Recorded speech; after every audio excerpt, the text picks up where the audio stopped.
Nagutom pala ako kaya naisipan ko na kumain na lang ng mangga. Total meron pa namang natitirang bunga yung mangga namin. Kaysa naman maubusan ako. Di kakain tayo eh. Magandang buhay mga amigo-miga. Ayun na nga't nagutom ako. Ay dahil nga walang ibang makain dito sa bahay, ikaw na lang yung kainin ko. Charot lang ah. Ayun na nga't timing din na kumukuha yung pamangking ko ng mangga. Kaya sinabihan ko na lang siya na sakpa ko bi. Ibig lang sabihin nun sa Tagalog eh kuhaan niya rin ako ng para sa akin. Kaya kanina pa ako naglalaway sa gutom. Ay dahil nga mabait naman yung pamangkin ko eh binigyan na rin ako. Basta bigyan ko lang daw siya ng 10 piso. Mabait nga pero may kapalit naman. Ay katonto ah. Ito na nga tinagisan niya na ako ng mangga. Di syempre todo ako sa pagsalo sa mangga eh. Tapos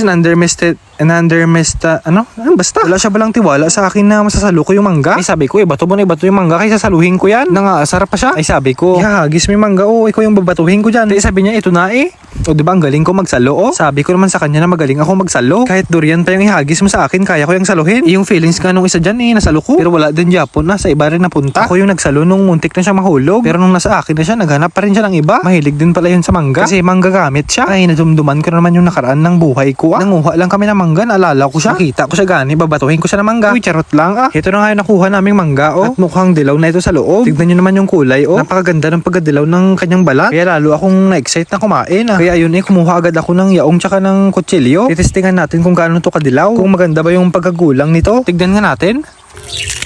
Ay, baw sa tunog pa lang nakakatakam na talaga. Tapos nakita ko pa yung dilaw na laman ng mangga na ito. Sabi ko, this is the right one And I hope the others too. Kaya syempre hindi naman pare-pareho yung laman ng mangga. May gulang na, meron naman hindi. Parang tao lang yan. Pero ang kaibahan lang, yung mangga kapag gulang na masarap. Pero kapag tao na yung gulang na, ay ayoko na lang magsalita Kilala nyo naman yung mga sarili nyo. Kaya sa mga gulang na dyan, masarap ka ba? Ay, ambot na lang Ito na nga't pagkatapos kung hinugasan yung mangga na ito, syempre binalatan ko na Pero masarap din naman nakainin ito ng may balat. Sabi nga nila nasa balat yung sustansya. Ay, gintry ko yan sa pagkain ng langka bala. May sustansya nga pero natunok-tunok yung dila ko. Ang ending nagkasingaw-singaw yung bibig ko. Ay mula noon hindi na ako kumain ng prutas na may balat. Ito na nga tabalatan ko na itong mga mangga na ito. Tapos in just one snap na slice ko na Siyempre kailangan natin yung i-slice. Alam nga naman na lunukin ko yan ng buo. Sa bagay kinain ko naman siya ng buo dati. Charot lang Ito na nga ready na yung ating bagoong dito. Sabi ko di pa nga ako ready na lagyan na. Ulitin ko na lang Tapos ipakita ko sana yung packaging ng bagoong na ito. Sabi ko sardinas naman yung nakalagay sa packaging. Ay ulitin ko na lang ulit Ang dami-daming arte. Ibubuhos ko na lang bala. Ito na nga binuhusan ko na ng bagoong. Nga pala yung bagoong dito sa Negros ang tawag namin tinabal. Pero medyo iba yung bagoong dito sa amin. Kasi kailangan mo pa siyang iluto tsaka timplahan. Dito lang yung mga bagoong sa ibang lugar pwede mo na siyang gamitin ng direct. Ay lalo na yung bagoong sa Pangasinan bala.